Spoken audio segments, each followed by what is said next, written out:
সেই মনে হয় ঐতিহ্যটাও মনে হয় বিলীন হয়ে গেছিল। আজকে অনেক দিন পরে এই একটা অনুষ্ঠানের মাধ্যমে মনে হচ্ছে, আমি অনুরোধ করব এইরকম প্রোগ্রাম বছরে আমাদের একটা করে অবশ্যই হোক,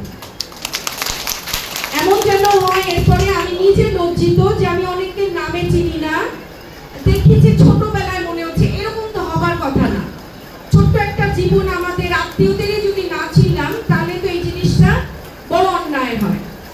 তবে আমার ব্যক্তিগত জায়গা থেকে একটা কৃতজ্ঞতা জানাবার আছে আজকে আপনাদের। 2018-তে তো আপনাদের সাথে থেকেই চলাফেরা করা হয়েছিল আলহামদুলিল্লাহ।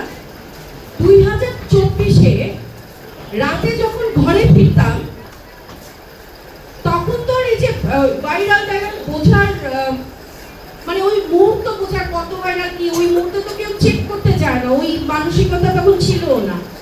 রাজপথে নামলে ভয় লাগে না, কিন্তু যখন ঘরে ফিরতাম প্রচন্ড আতঙ্ক হতো। 7 দিন 8 দিন পরে মনে হলো যে এখন না ঘুমালে মারাই যাবে।